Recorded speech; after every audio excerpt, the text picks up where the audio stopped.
And a very warm welcome to all of you in this beautiful summer's day. For those of you that haven't been to Glasgow very often, I can assure you the weather is always like this. Although I have to say, even in the past week, we've gone from monsoon conditions to these conditions to even having had the heating on last week briefly. So thankfully, for the last day of graduations, we've got the best day of all. It's wonderful to have our graduands before me and behind us here on the stage. In the course of the next 45 minutes or so, they will be magically transformed into Strathclyde graduates after their fantastic hard work and their great achievements, and as we launch them into their careers in the next stages of their lives. So today we have an additional benefit in this graduation ceremony, as well as celebrating the achievements of our students. We have the opportunity occasionally to celebrate the outstanding achievements of men and women. And this morning, I'm delighted to say that our Chancellor, Lord Smith of Kelvin, who's on the stage with me here this morning, will be recognised as one of Scotland's outstanding business contributors and also to public life in the process of awarding an honorary degree. He'll be introduced by Jeremy Beaton, who's one of our senior court members, who'll introduce Robert's contributions, his background, and then we'll award an honorary degree to get things going. Thereafter, the students will come across the stage to be capped, to become graduates, and then I'll give you a short update on what's going on at the university and what we can look forward to together as a Strathclyde community. So with that, ladies and gentlemen, I will formally declare the congregation open and enjoy the process. Thank you very much indeed.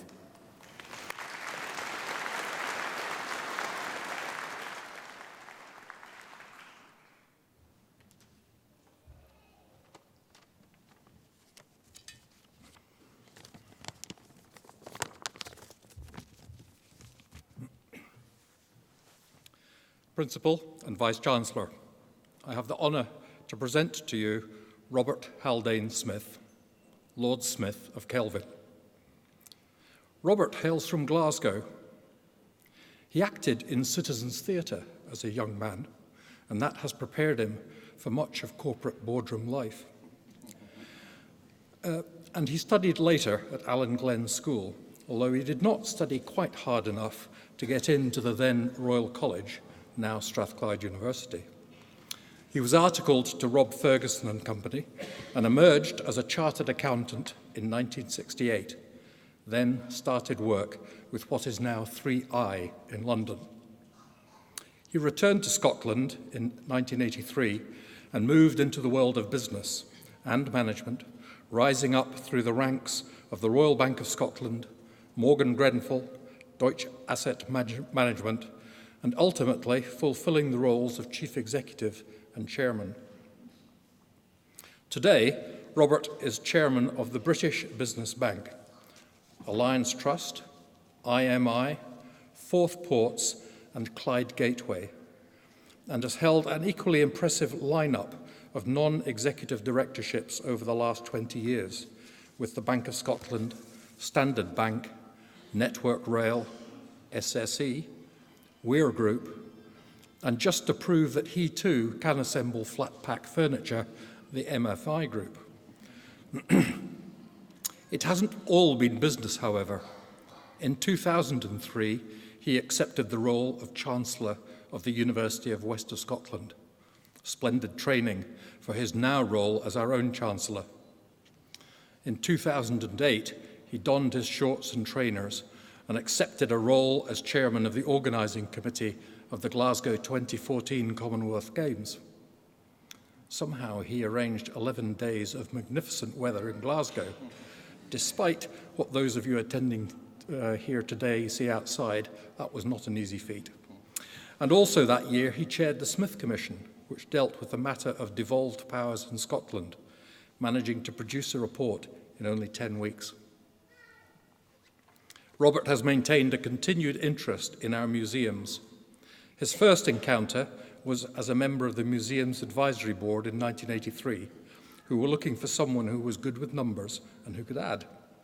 He became a trustee for the National Museums of Scotland, and in 1985, and chairman from 1993 to 2002. Some of you may have wondered why the new building in Edinburgh only has a fine sandstone finish to the front.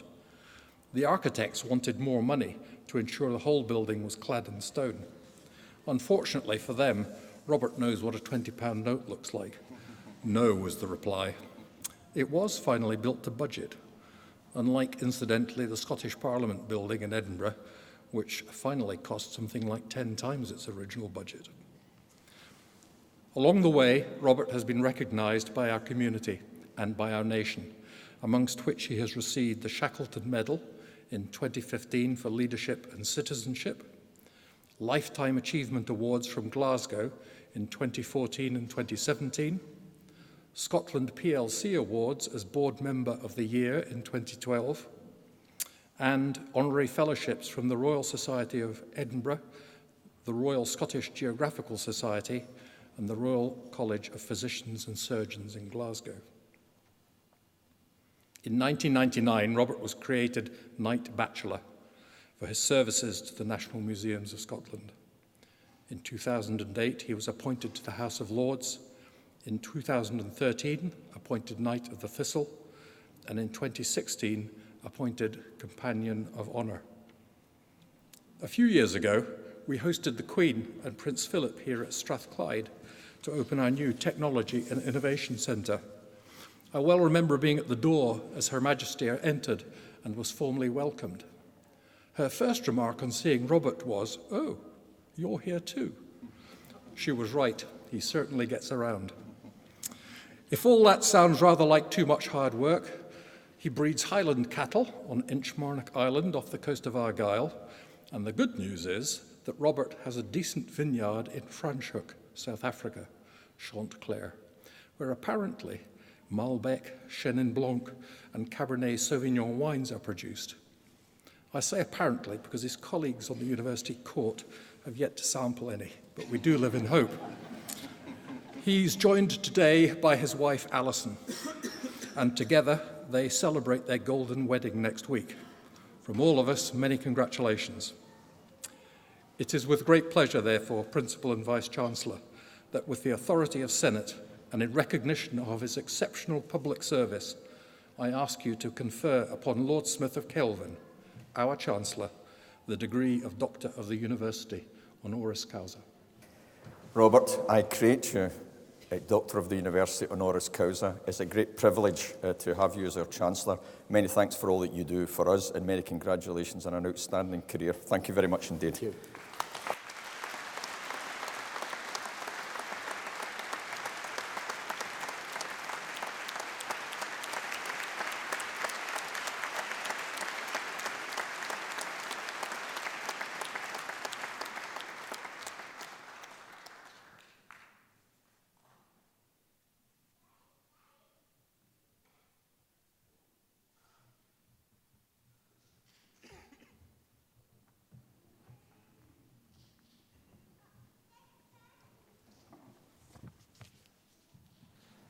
Principal, colleagues, guests, and most importantly, fellow graduates. I was somewhat nervous about what Jeremy might say because he knows me very well and he's got one or two stories he didn't tell you. But anyway, that will remain a secret. It's an honour to be recognised by the university, and I'm immensely proud to be able to celebrate alongside the class of 2019. And Jeremy, thank you for your kind words and support. The University of Strathclyde has long held a place in my heart. As you heard, as a schoolboy, I was at Allen Glen School just up the hill, and I used to walk past the university every day and wonder what was going on inside. And today, as Chancellor, I have a bird's eye view during a particularly exciting time in our history. Under the leadership of our principal, Professor Sir Jim MacDonald, and his executive team, we've greatly expanded the reach of our leading international technological university, and I'm proud to say we've continued and accelerated our mission of reaching out to every area of society through education, research and innovation. We've already made great progress, but Strathclyde's proudest achievement of all is the development of you, our graduates to be graduates. Graduation ceremonies are a high point of the university year, and as so many of our colleagues will tell you, there's no better feeling than seeing our graduates go out into the world to make a positive difference to those around them. You are our future, and you carry with you our warm wishes and ambition and drive of a proud Strathclyde community. Now, I was asked to consider what advice I might give to the class of 2019, and it's not an easy task, particularly when addressing a group of people who've achieved so much. But there are perhaps two things I've learned in life that I'd like to pass on to you today. Number one, learn the art of failing. If you were to read my CV, and you just heard it there, you'd be forgiven for forming the impression that I'd rather glided through life and any accomplishment to date has been plain sailing. The reality is, nobody is immune to failure, and that includes me. During my first year at the University of Glasgow, I failed my English language and literature exams. Can't pretend it was an easy time, and it certainly didn't make for easy conversation with my mother. But I can tell you, it turned out for me to be the best mistake I ever made. It led me unexpectedly into economics and then a career in accountancy. It's a field I quickly grew to love and I actually have an eye for. After I qualified, I moved to London and into venture capital. And again, early in that career, I made an investment in a company that went spectacularly bust. I was actually worried I was going to be unceremoniously dismissed. I wasn't, but I did learn lessons from it that I've carried with me throughout my life. No matter our background or experience, failure is a part of life for all of us. It's simply not possible to achieve your full potential without first making some mistakes. So my first piece of advice is not to fear failure. Embrace it. Failure doesn't define you, but it makes you more resilient. And if you ask leaders in their field if they have failed, you'll receive a resounding yes in reply. If I hadn't failed, I wouldn't have gone on to enjoy many of the wonderful opportunities and challenges that have come my way. Try to see a door closing not as an ending, but as a sign of being redirected to a new opportunity. And then number two, grab unexpected opportunities with both hands, even if it means going out of your comfort zone or doing something completely new. Now, while I'm probably best known for a career in business, I feel very lucky to have had a parallel career in the arts, which only came about owing to an unexpected phone call from someone asking me to join a charitable trust.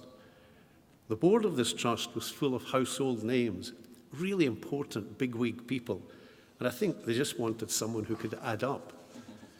I didn't say yes straight away. In fact, it was really quite nerve-wracking. But the people I've met and the avenues I've travelled as a result have been eye-opening. So a second piece of advice is broaden your experience, volunteer for things, help your community. Sometimes you learn most of it yourself when you do something to help others. And in my experience, it's often what gives you the greatest feeling of fulfillment and joy. Class of 2019, as you go forward to the next stage of your lives, I wish you all the very best and urge you to use your education wisely. Be brave, be bold, and use your knowledge and skills to support those around you. And you can be confident, wherever you go, you're part of a wonderful community of Strathclyders who are wishing you well and cheering you on. Thank you.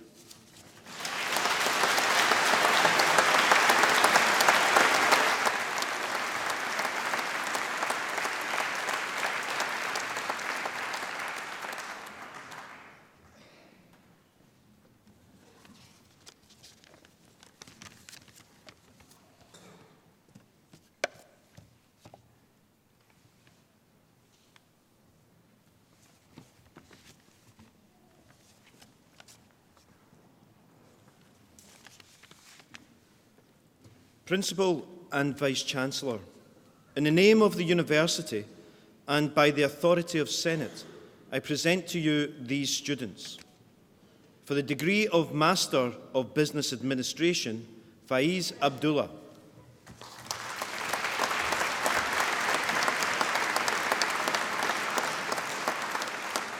Adil Al-Makbali.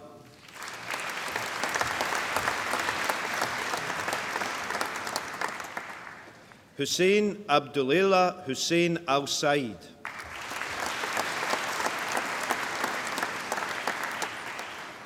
Nasser Said Al-Siyabi.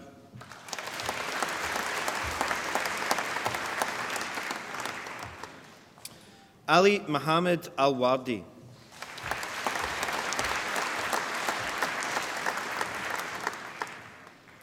Divya Sulochana Anand Kumar.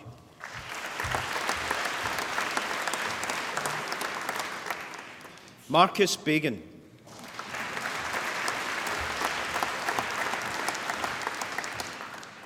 Laura Boyd.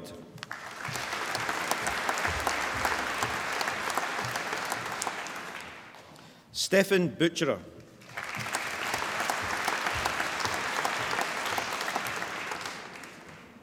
David Candinas.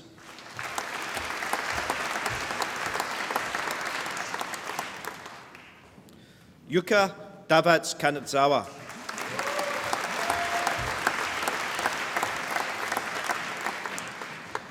Brian James Finlayson.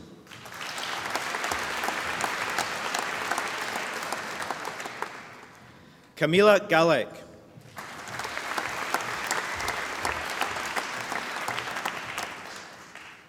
Alistair Graham.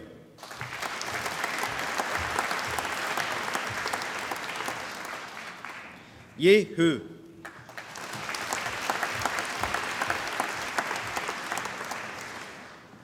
Ansar Imran.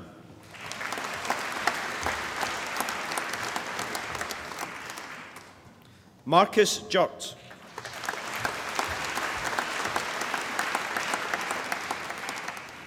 Lin Ka Fun Hui.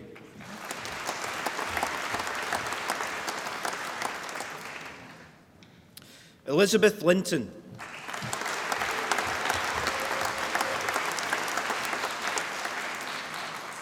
Ken Lohento.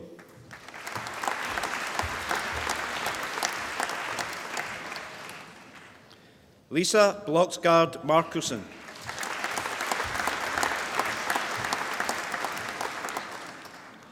Setu Ramasamy.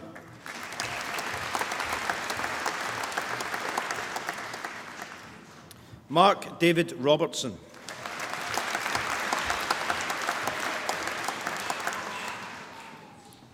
Dylan Schmitter.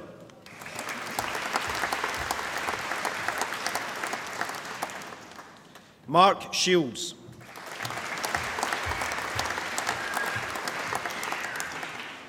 So Yi Wen.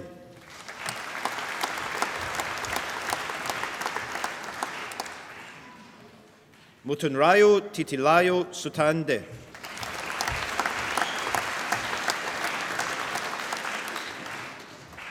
Ahmad Adib Abu Eid.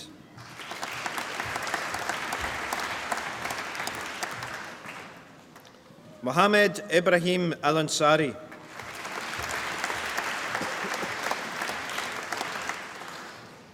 Rama Etzat Al-Busaidi.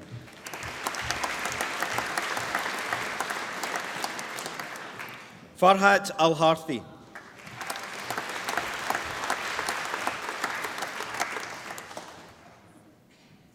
Farah Ahmed Jawad Al-Lawati.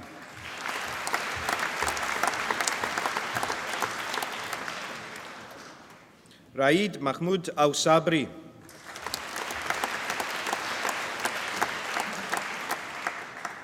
Ahmed Al-Shukaili.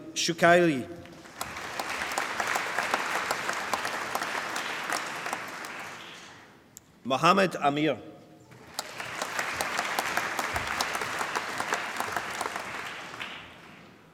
Ajay Kumar Arora.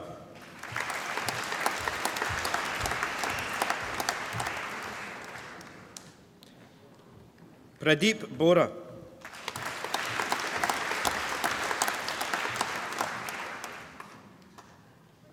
Catherine Solana Kabigal.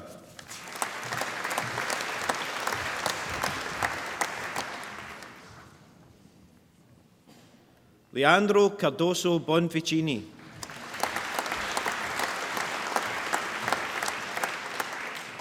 Abadi Osayande Edafe.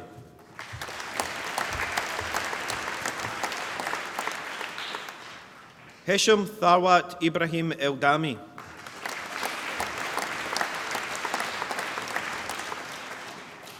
Mohammed Magdi Abdelalim Eltavus. Dionysius Giorgio.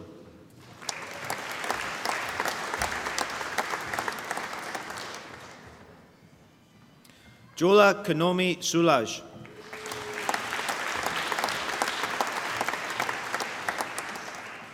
Constantico Fotaini.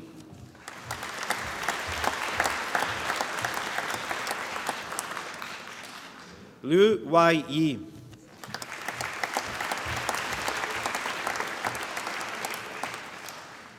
Barry Francis McGee.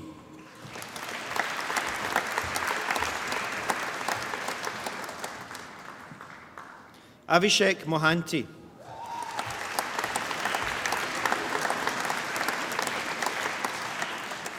Papaethemiou Alexandros.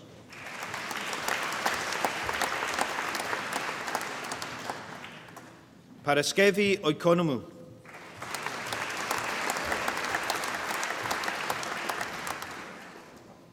Asim Sheikh.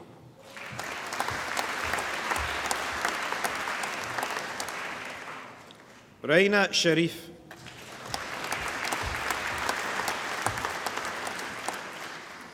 Thiri Aung Thame.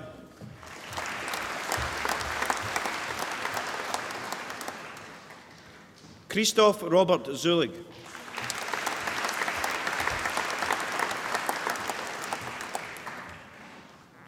Narjis Dawood Awulawati.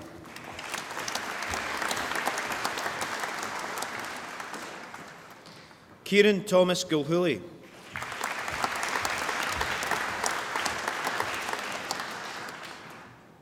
Audrey Keenan.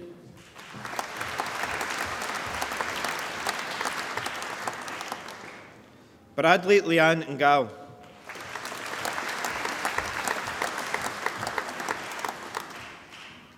Chika Patrick.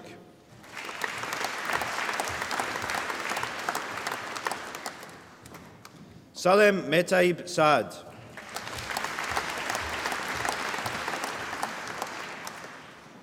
For the degree of Master of Science in Business and Management, Haura M.A.H.A. Alawad.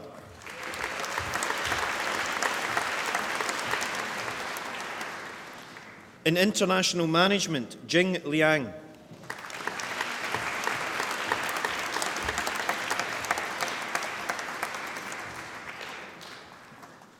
For the degree of Bachelor of Arts in Hospitality and Tourism Management, Melissa Dow.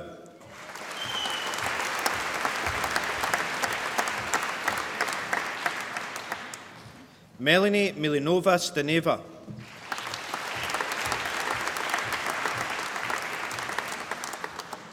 Wu U Weng.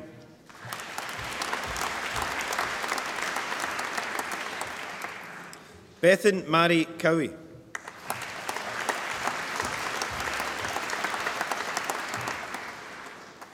Nathan McFedries.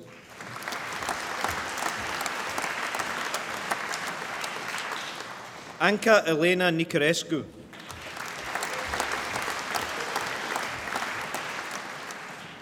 Nicholas Sketos.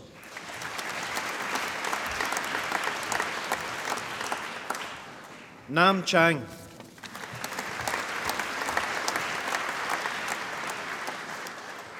In Hospitality and Tourism Management and Business Analysis and Technology, Wei Lun Huang.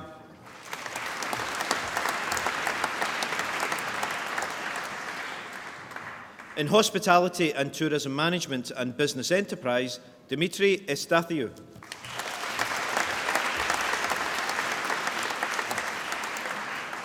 Kirsty Erin McLennan.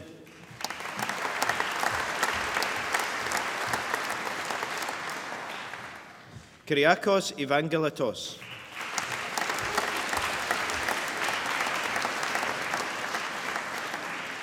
In Hospitality and Tourism Management and Business Law, Y. Luke Wong.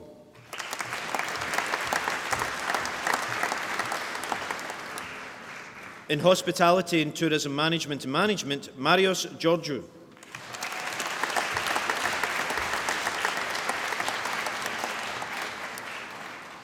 In Hospitality and Tourism Management and Marketing, Louise Marie de Hemer Goodman.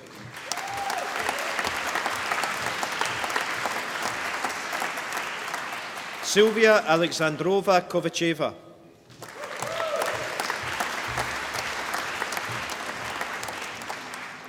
Sophie Rose Lanigan.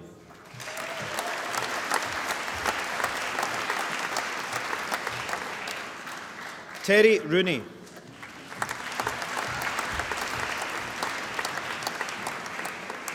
Ranach May Graham.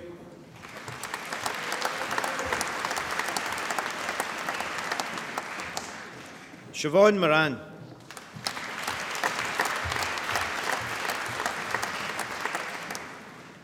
Dimitar Nikolaev Velikov.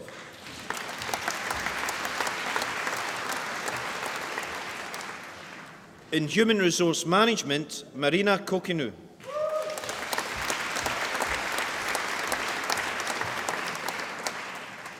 Ailey Elizabeth Newlands.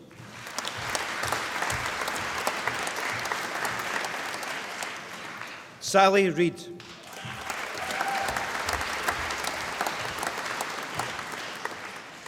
Ellie Torrance.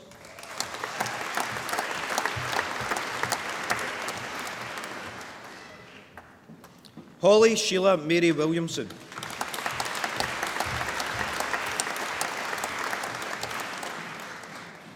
Molly Jose Andrews Brennan.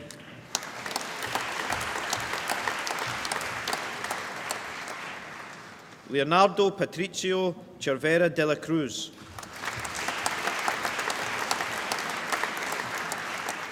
Emma Farquhar.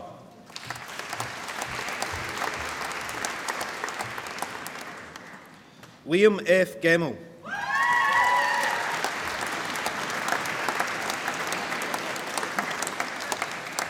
Amy Hurrells.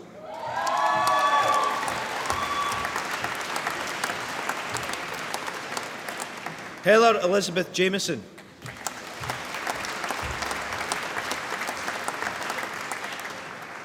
Hayley McAtee.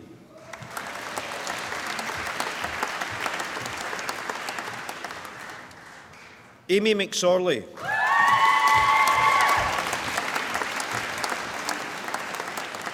J. Caitlin O'Connor.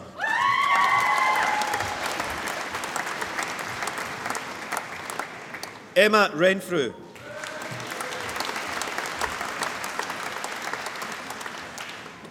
Nicole Russell.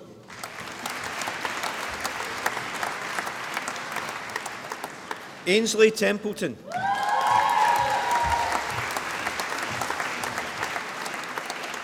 Jill Myra Toner.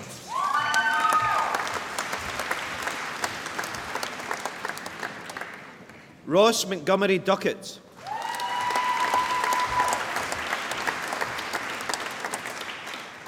J. Varden Callia.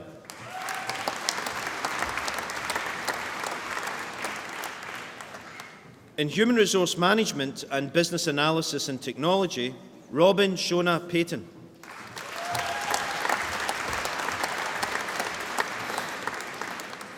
In Human Resource Management and Business Law, Zoe Susan Calder.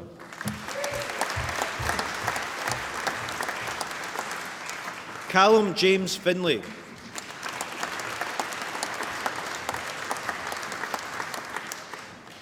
Sijana Petkova Hristizova.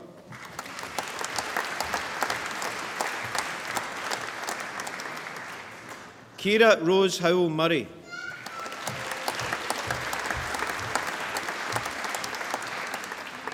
Ben Neil Scott.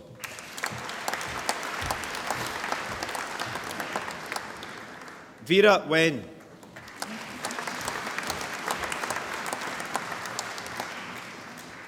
In Human Resource Management and Finance, Amy Elizabeth Sinclair.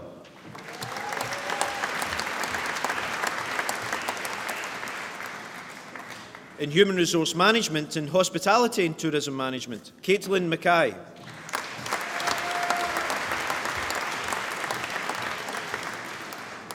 Alison Barber.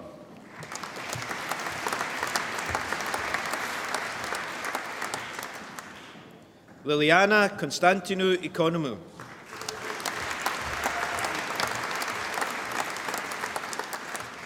In Human Resource Management and Management, Kieran Jonathan Knox.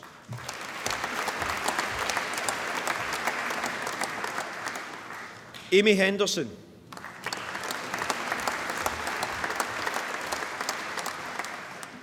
Saim Salim.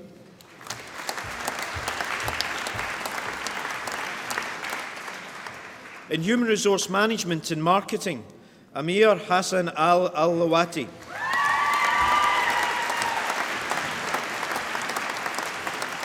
Iona Balfour.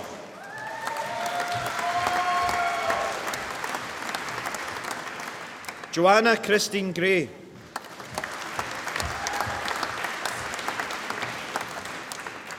Kerry Gribben.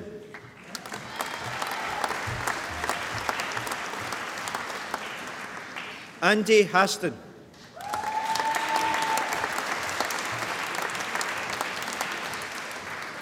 Amina Idris. Cara Jarvis.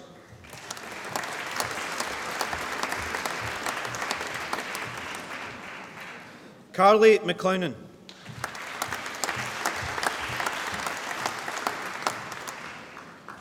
Jenna McGowan.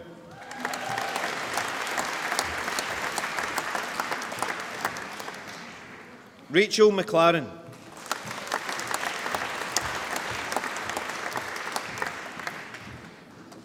In Management, Alexandra Becchio.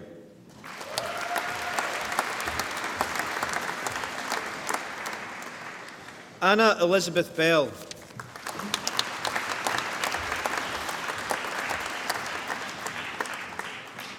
Gregor Caldwell.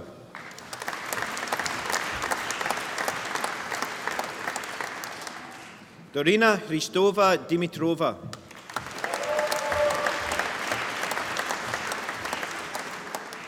Bianca Maria Lapi.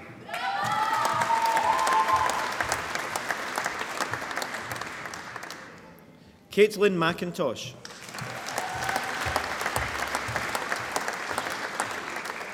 Laura Santi.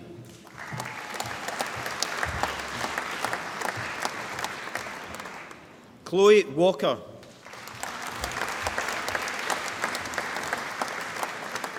Cameron Gordon.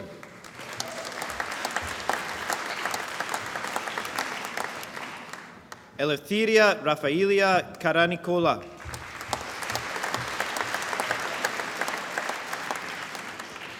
Brian Henley Christie Kinoshita.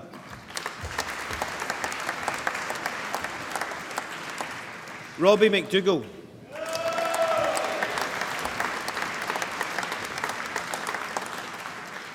Connor McNichol Day.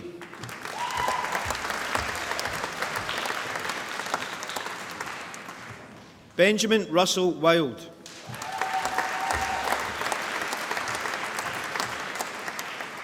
In Management and Business Enterprise, Taylor Ian Ross.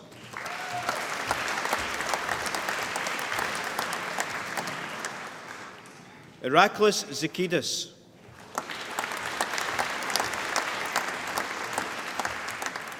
Kyle McIntyre.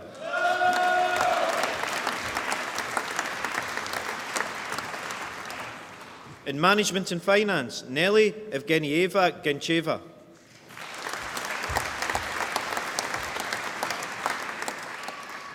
Patira Varuntantit.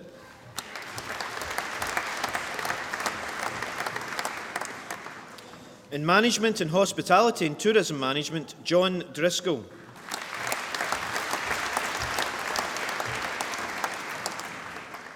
In Management and Marketing, Aoife Alice Doyle.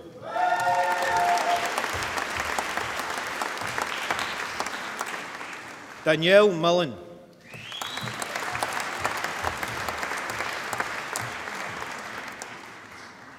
Cameron Allen Ross Smith.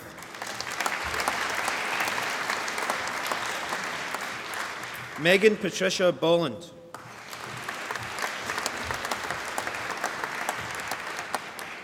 Jurgana Ilianova Karapanova.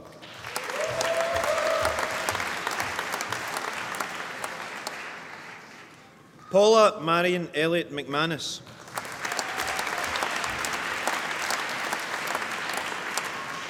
Eleanor Williams.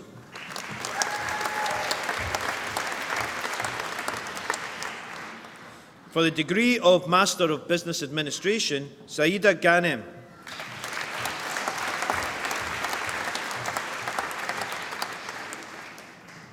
For the degree of Master of Science in Human Resources and International Management, Ariel Michelle Anne Helene Lagorio.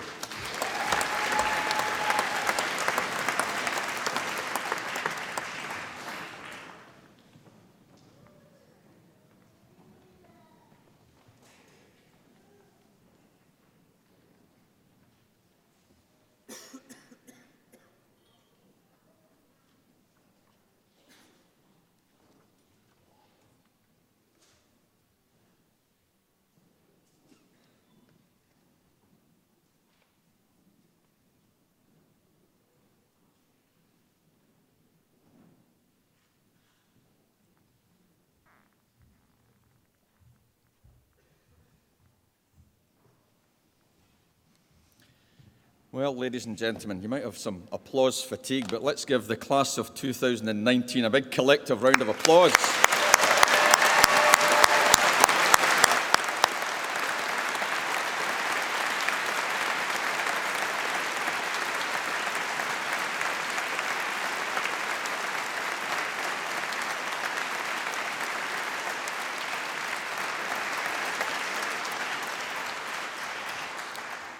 So once again, ladies and gentlemen, let me reiterate our warm welcome to this wonderful ceremony, a day that none of you will forget. It marks the successful conclusion of years of hard work, and now you've graduated in front of your proud families, your friends and supporters. Today, as you've seen, we've welcomed visitors from all parts of Scotland, from across the UK, and of course from a wonderful international community. We're delighted to see all of them here to join in our celebrations. Of course, as part of the context within which you're graduating today, and as you take the next exciting steps into your lives and careers, we might briefly reflect on the prevailing political dynamics here in Scotland, the UK, throughout Europe, and increasingly and worryingly from across the Atlantic. Just yesterday, one of our former Chancellors, Kenneth Clarke, described the current political conditions as a tragic farce and the maddest of situations in his political life. Of course, the erosion of trust and confidence in our politicians is truly alarming. However, it's worthwhile acknowledging the key roles of universities as bastions of independence, those that we produce talent such as we have in the room today. Strathclyde is an institution where freedom of thought is valued and encouraged. We're a place that is both tolerant and inclusive, and where people of diverse national, cultural and social backgrounds come together here at Strathclyde to enjoy excellent education and a shared student experience. At Strathclyde, we all benefit from having students and staff from almost 120 different countries. Ours is a socially progressive community, and one that seeks to be an exemplar for modern society. We are plural, multicultural, and seek to be enlightened.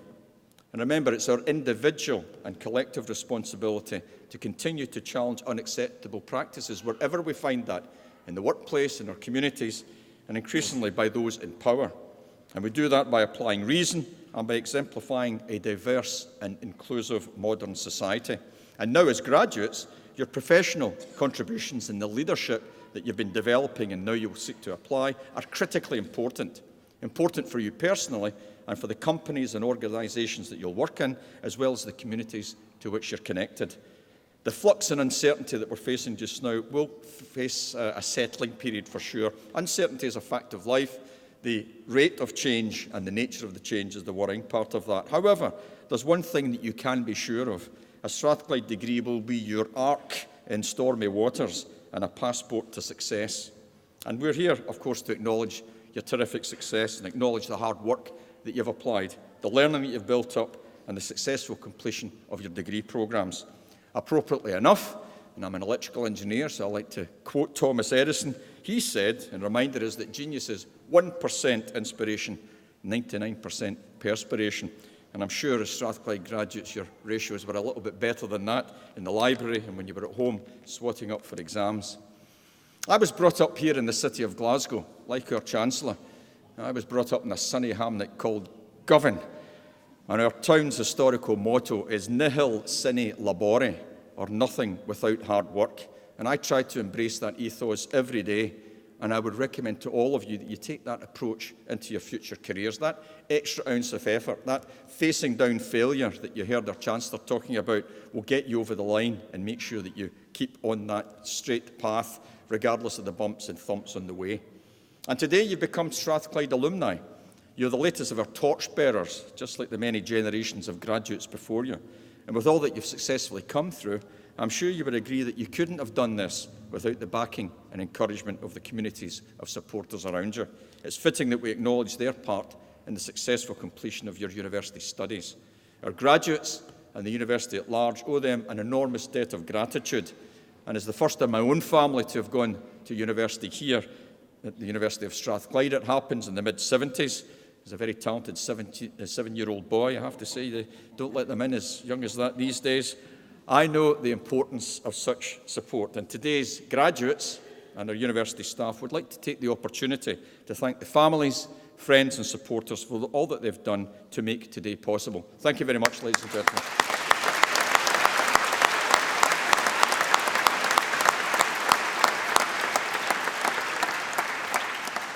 And for our wonderful academic staff too, this is a very important day, because ultimately your success is the reward.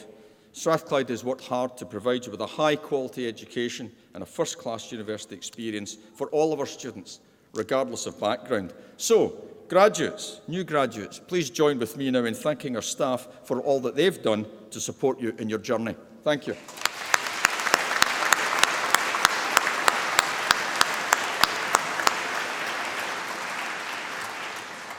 So as you leave as graduates today, take away with you a memory of your institution. It's important for you to be aware that we were established in 1796.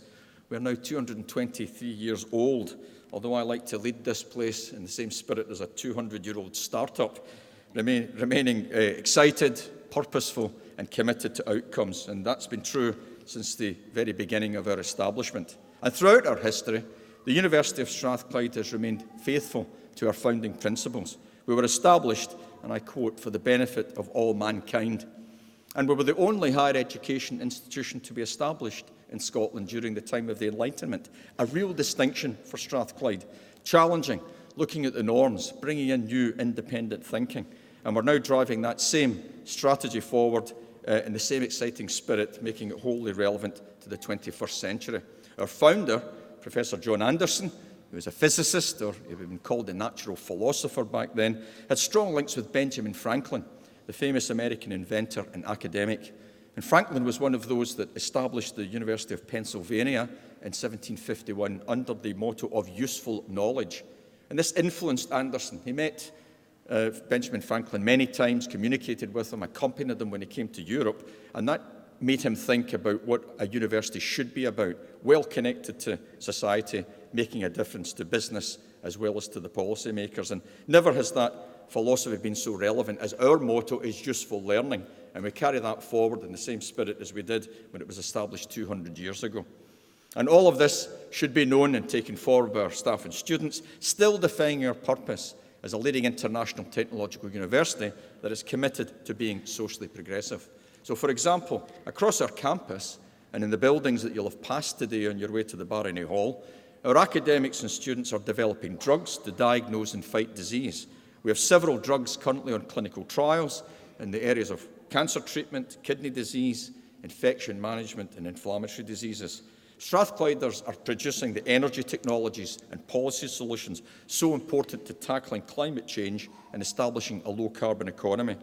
We are revolutionising global manufacturing and helping to create the fourth industrial revolution, or the so-called Industry 4.0, with data analytics, artificial intelligence, robotics and automation. Our students continue their work in Africa, establishing clean water and power supplies, deploying healthcare systems in remote communities and introducing new telecommunications infrastructure. They're bringing prosthetic limb and bioengineering technologies to those in need in India. And across the university, not least of which in our business school, we are working to inform public policy on national economic strategy, education, energy and health. You heard mention of our Technology and Innovation Centre, a £100 million investment down in George Street, working with industry on energy systems, photonics, bio-nanotechnology, future cities and pharmaceuticals. I mentioned Thomas Edison earlier on. He used to refer to his technical teams and his laboratories as his inventions factory. TIC has truly become our innovations factory. And we're now reinforcing Strathclyde's leadership here in Scotland and across the UK by having established the Scottish First Innovation District around our TIC building, and with the support of our court members just last week, we now have the green light to make another £150 million investment on that site, bringing public and private sector partners, deep industrial relationships and new horizon technologies, medtech, fintech, quantum technology, industrial informatics, 5G communications and space technology. And on Tuesday this week, the First Minister, Nicola Sturgeon, was with us out at the airport on our site of our manufacturing base, launching our new lightweight manufacturing centre, which is the latest component in what will be in the next 2 years a £190 million capital investment, creating the National Manufacturing Institute for Scotland, led by Strathclyde, partnered with other universities and international companies. And through useful learning, of course, ultimately we're giving business and industry the tools that they need to be more innovative and to provide and promote economic growth, helping to create jobs and provide us all with a quality of life that is both sustainable and healthy. But most importantly, ladies and gentlemen, we provide people with the opportunity to transform their lives and the lives of their families and their communities. As I mentioned earlier, we still attract many first-generation students here to the University of Strathclyde. And these are just some of the reasons why we've had a sequence of independent recognition on what we do and how we do it. In recent years, we've been recognised several times in what might be referred to as the Higher Education Oscars or the UK Times Higher Education Awards.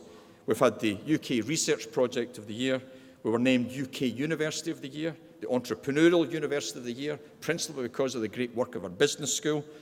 Just a couple of years ago, we were Business School of the Year, and then Workplace of the Year, which I was particularly proud of because that talked about the community of Strathclyders working together to make a difference. And last year, through the Herald Awards, we were named Higher Education Institution of the Year, talking not only about what we are doing, but how we collaborate and engage with our colleagues inside and outside the organisation. So Strathclyde continues to demonstrate the ability to have a disproportionate impact, principally through all of you. Lord Smith indicated that. We do great research, we do great translation, but our finest contribution is you, as you leave here into your workplaces, into your new opportunities, whether it's entrepreneurship, public sector, working in large corporations. You are the people that make the big difference and carry the Strathclyde banner fast and high. And of course, ultimately, we're a driver for sustainable economic growth here at Strathclyde, and we have a very distinct role in that key national objective. Universities must be seen as an investment. Scottish Government commit around £1.2 billion a year into higher education, and in return the sector puts almost £7 billion back into the Scottish economy. And of course the work of the Strathclyde Business School gives me great confidence that as we move forward we'll be doing even more. And I've had to truncate the fantastic achievements of Professor David Hillier and his team and our students. Let me give you some headlines. Just this week, we got the results from the Business School going through their 2 recent major international accreditation exercises called the AACSB for the whole business school and AMBA for the world-class MBA programme. In each case, the school was awarded the maximum accreditation for a period of 5 years, with a particular commendation recognising them as a world-class business school and a leading international technological university and committed to being socially progressive. And on that note, the Business School established, and Heather is here to take a lot of the credit as she should, establishing the Breaking Barriers programme, thought to be the very first of its kind in the UK, enabling young people with learning disabilities to gain university and work experience. And this award-winning programme was set up with Enable Scotland and Scottish Power, and I was delighted last year to graduate the first group from the programme. The Business School has launched the Financial Technology or FinTech Entrepreneurship programme, encouraging development of early-stage startups through funding awards, in-kind support, masterclasses and dedicated mentors, with FinTech applying data analytics, AI and blockchain technology to the finance and business services sector. Our world-class Regional Economic Centre of Excellence, the Fraser of Allender Institute, under the leadership of Professor Graham Roy, continues to deliver independent analysis and data. They are trusted, they make a difference, They inform and challenge government policy and help improve Scotland's economic performance and productivity. And there's not a week passes without the Fraser being quoted in the media by business organisations or politicians on matters such as the impact on the economy of Brexit, public finance and funding priorities, right through to the contribution that professional football clubs make to the Scottish economy. And our students, in whom we are greatly proud, continue to fly the flag for Strathclyde. Among the great successes that we've had, a great list of stories, our Business Masters students played a pivotal role in transforming the world's last remaining turbine steamer, the Queen Mary, having developed a business plan setting out how the 85-year-old vessel can become commercially viable again after restoration. And our business school students have also benefited from a significant philanthropic donation from one of our alumni in the United States, based in the Glasgow Gateway area, one of the most challenged communities in Scotland, but they are now funding an advisory service for the community in the East End of Glasgow to support the setting up of small businesses and giving individuals, young and old, the advice and courage to take the first step into business startups. And I could say more, but we don't have the time. And graduates, this is the exciting context in which you should view your awards. You're now graduates of a university that places students at the heart of everything that we do. We value excellence in research and teaching, and we create strong connections with society at large, as well as with the business world and international partners. The very best universities internationally contribute, collaborate, and compete on the international stage. And we are no different, with over 200 active partnerships with universities around the world, but with the top 10 of world-class institutions with whom we have strategic partnerships. Myself and Professor Hillier work very closely and often engage with these organisations, such as in the United States, it's Stanford, MIT, New York University, with growing partnerships with Caltech and the University of Southern California. In China, the #1 university, Tsinghua in Beijing, and the Hong Kong University of Science and Technology, the #1 technological university in Asia. In Singapore, it's the Nanyang Technological University and the National University of Singapore, and a raft of partnerships across Europe. I have the privilege of being president of an entity called CESAR, which is the partnership of the 52 technological universities in Europe. And in spite of the noise and the cold winds and the lack of understanding of what collaboration and shared vision means, we're working closely with our European partners. We'll continue to, regardless of the outcomes over the next 6 to 12 months, we will make sure our students have every opportunity to engage in European experience, and then we work together for the purposes of research and education with our colleagues across Europe. 26 countries are represented in CESAR, and they reach out recognising the excellence of Strathclyde in the context of what the UK has to offer at large. And of course, our students benefit greatly and directly from being part of an international university. It helps them emerge with the skills necessary to help themselves and Scotland play a full part in the world. And very importantly, they've been exposed to the richness of different cultures and traditions. And importantly, they leave here today understanding their obligations as global citizens.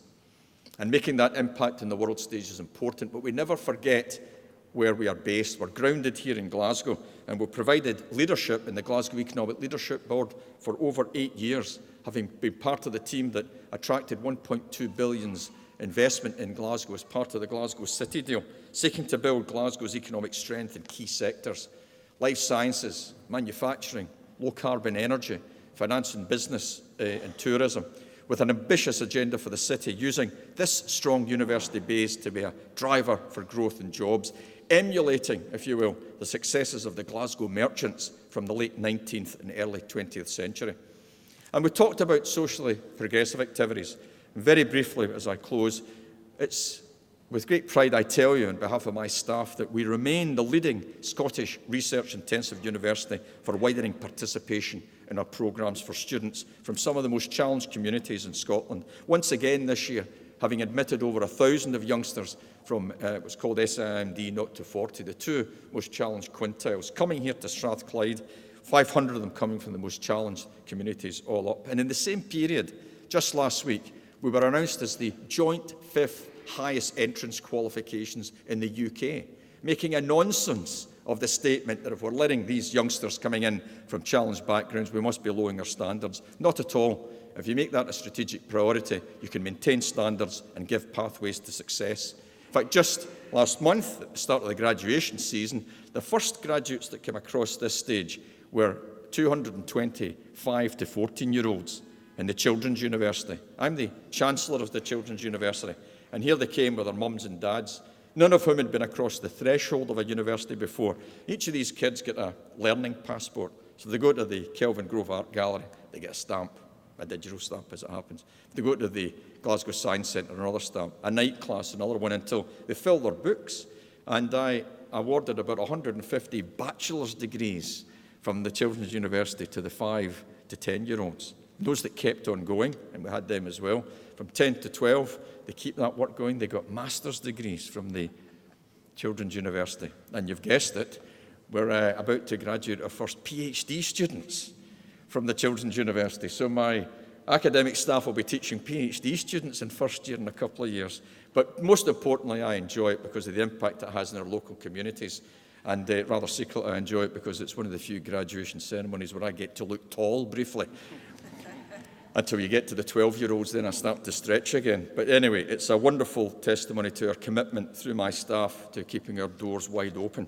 So if I characterise your university in 2019, I would describe us as having ambition, focus and momentum, with the agility and commitment so necessary to deliver our strategy under the face of uncertainty and the political flux that we face before us. It's a great privilege for me to lead this outstanding institution with the superb support I get from my executive team, my academics, professional services and support staff. And I truly believe that our founder, John Anderson, would recognise that what we are doing today is the realisation of what he sought to establish during the Scottish Enlightenment. We're seeking now in modern society to be an agent for positive change here in Glasgow, in Scotland, the UK and further afield. And to all of you in the Barony Hall today, I'm certain that today's graduates will have an enormous impact in society and that 2019 can truly become a vintage year. So with that in mind, and as you leave us, you leave not only with an award but with a responsibility. You now join an alumni community of over 170,000 worldwide, an army of Strathclyders around the world making a difference. And whatever you do with your degree and wherever you go to pursue your career, please remember that useful learning, our motto, means that you apply your knowledge for the benefits of others, make a positive impact for yourselves and the communities that you belong to. Please respect diversity, value freedom of expression and thought, and reach conclusions and resolve disputes through the application of reason and tolerance. These characterise the core values of your university. And to today's celebration, we're all here to mark the achievements of those who have been awarded their degrees. On behalf of the university and the entire academic community, I would like to extend my sincere congratulations to you all and wish you every success in your future careers. Please stay in touch with us and let us know about your progress. Well done again, and please enjoy the rest of this very special day. Thank you.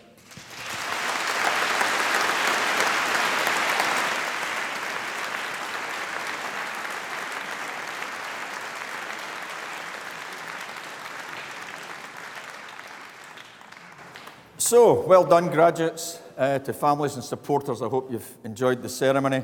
As we close the ceremony in a moment, the stage party will process down the aisle. The graduates are very welcome to join us, and then the families too. Please join us over in the Lord Todd Hall, which is about 100 yards off to the right as you leave the hall for some refreshments, and that'll give us a chance to mingle and get some of you your backstories as well. So thank you very much, and with that I declare this congregation closed. Thank you very much for your participation.